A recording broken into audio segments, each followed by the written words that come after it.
Hey everyone, Jeff here. Winter is upon us, and if you're anything like me, music is a kind of seasonal thing.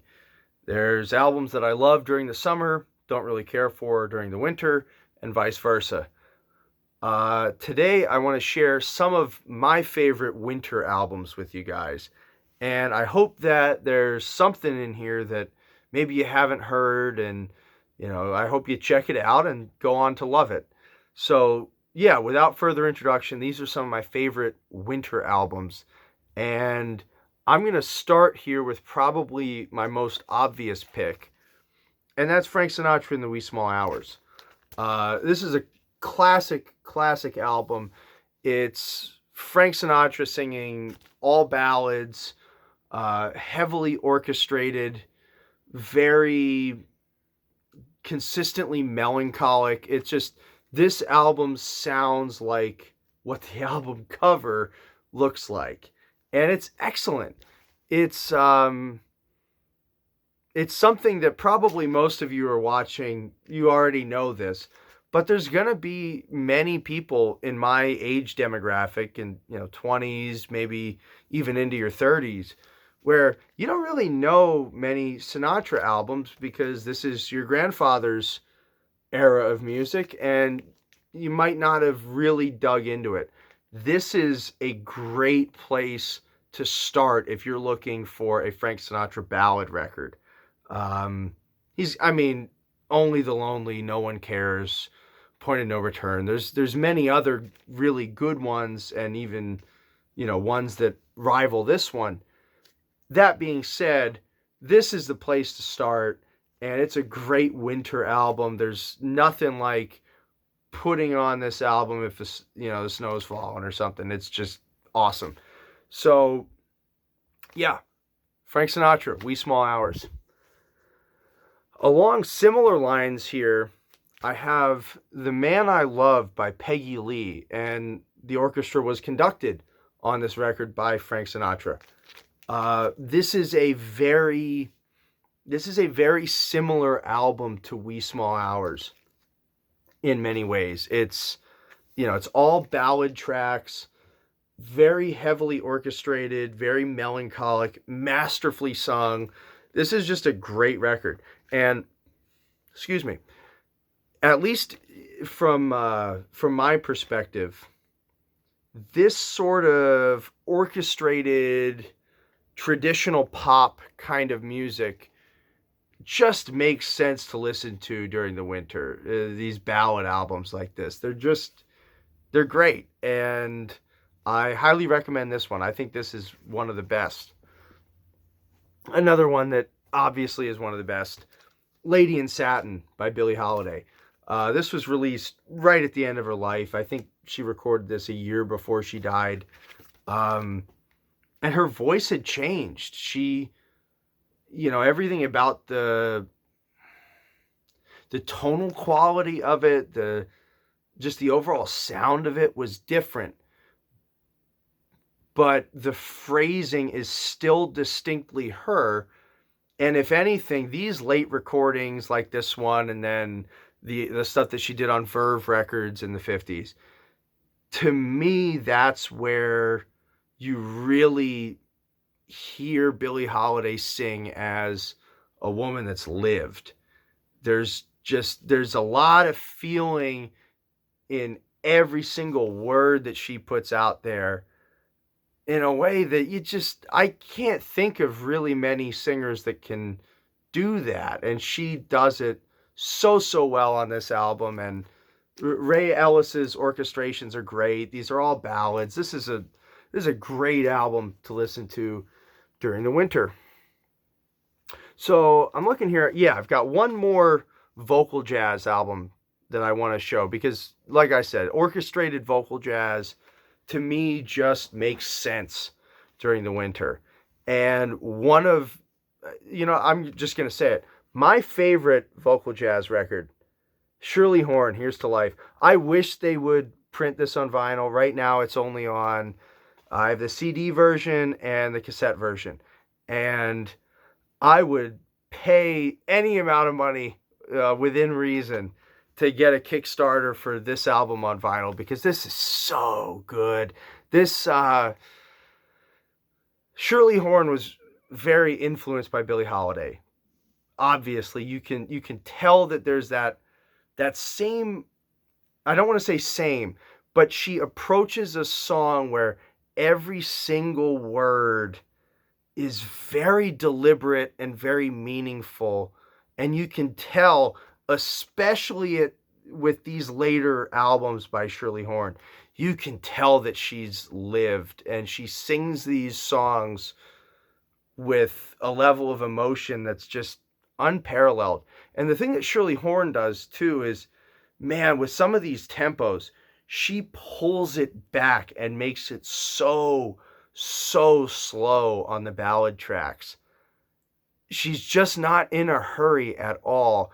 And because of that, there's elements to some of these songs, like Isn't It a Pity? That's a classic Gershwin tune that many people might know, like Ella Fitzgerald's version or something like that. But the way Shirley Horn interprets that song is just unprecedented. And on this album, she takes on many lesser known standards as well. And it's just awesome. I love this album. I love this album so much that I have a poster of it in my living room. And it's just, if you are at all interested in vocal jazz, this is one of the best ballad albums, if not, I mean, in my opinion, it is the best ballad album in vocal jazz. I love Shirley Horn, Here's to Life. So, highly recommended, obviously. So, I guess next here, I'm going to show another album. I wish I could get this on vinyl too. David Sylvian, Secrets from the Beehive. This is like late 80s ambient kind of pop. Ambient, progressive, experimental pop. Whatever you want to call it. And it's a wonderful album. There was one year in high school where I just remember this was my bus album that entire winter. Anytime I was on a bus trip or bus to and from school, I just listened to this thing on repeat over and over and over again. It has a quality that I think is sort of, I mean, well, obviously it's very hard to do because it's very ambient music and it's perfectly good background music. Just, it's relaxing. If you kind of aren't paying close attention, it sounds good. But then if you dig into it, it is so detailed. And there's so many twists and turns that the song takes. And the fact that it strikes this balance where if you're just casually listening and it's on in the background and it sounds beautiful and it can lull you to sleep even. But then if you're very engaged with it, there's so many details that reveal themselves to you. There's really not many albums that do it as well as this one. This is a really excellent one, and it's melancholy kind of all the way through, and it feels like winter to me. So David Sylvian, Secrets of the Beehive. This is a good one. So I'm going to shift gears like a lot, and this is Retier by Enslaved. If you haven't heard of Enslaved, they are a Norwegian progressive metal, black metal band from Norway. And their earlier albums are kind of pure black metal, very just kind of dense, heavy soundscapes. Check out this vinyl too. This is a really cool looking record and sounds good too. Anyway, their early albums are black metal, and then as they progressed, around the time that Isa came out, which I believe is like 2000 or so, they started becoming a lot more progressive, and you know, their influence from bands like Pink Floyd and Genesis, Jethro Tull, like that kind of stuff started to come out in their music more. And by this point, this record came out in 2012.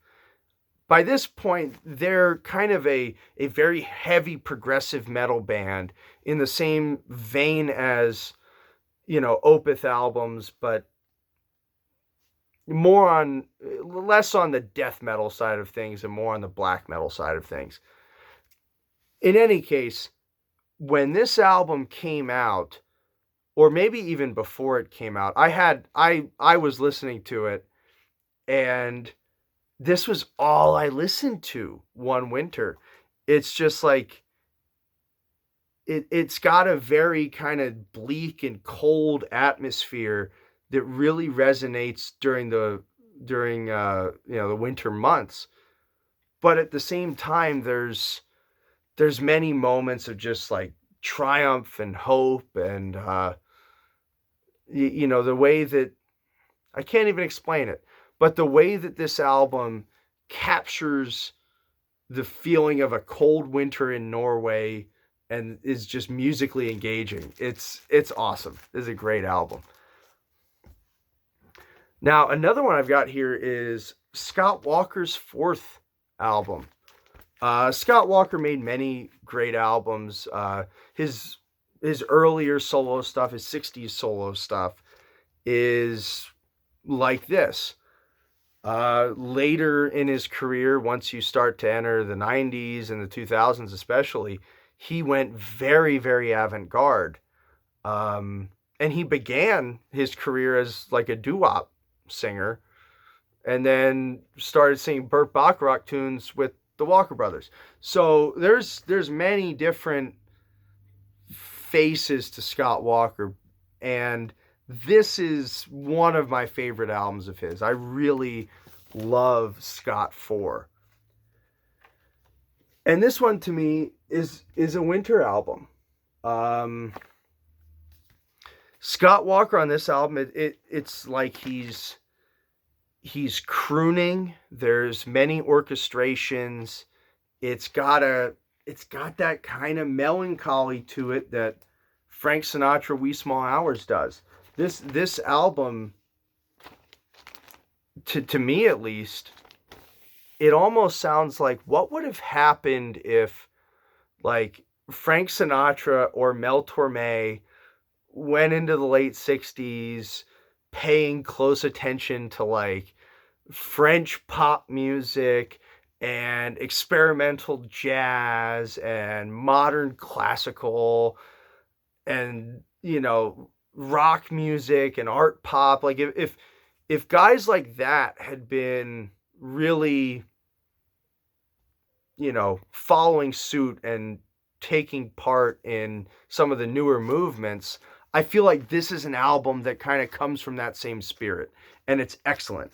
So yeah, Scott Walker 4. This is really good. So, I guess the next place we're going to go here is Brave by Merlin. Many people know Merlin's 80s albums, and this one's popular too, but Merlin Brave has a very consistently dark and melancholy kind of atmosphere to it. Lots of cool sound effects on this. Lots of really just spacious synthesizer landscapes. Steve Hogarth sings very passionately on this one. To me, there's something about this album that just makes sense to listen to it during the winter. And there's not really a whole lot more I can say beyond that, but this is one of the best progressive rock albums of all time, and certainly one of the most unique. So if you haven't heard it, I highly recommend it. And I have the CD version here too, and that's actually signed by Pete Trewavas there.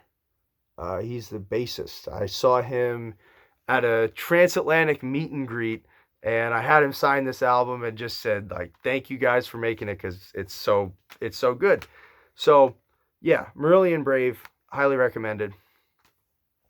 Now I guess what I'll close on here is Hats by the Blue Nile. I would love to find a copy of this on vinyl, but it's expensive, and therefore right now I have it on CD and cassette. This is Blue Nile is kind of rooted in 80s synth pop kind of music, but very, very unique within that landscape. The Blue Nile singer, Paul Buchanan, he has a crooner kind of background. You can tell that that's where his roots are. And so, you know, you have that element of it, you have the synth pop element of it, and almost more importantly, these layers of synthesizers function in a way similar to orchestrations on older pop music from maybe like the 50s. It's very immersive, it's very dynamic, it's very related to what's happening lyrically, and these songs to me just feel extremely unique. I can't think of another album like this one. And I've gone on so many walks during the winter months, especially when I was living in the city, listening to this album and just kind of looking around and immersing myself in it. This is so good. So if you don't know Hats by the Blue Nile, this is definitely one to check out. And it looks like that's all I've got for today. So like I said at the beginning, I hope there's an album or two in here that you haven't heard, and maybe can check out and enjoy for yourself. So until next time.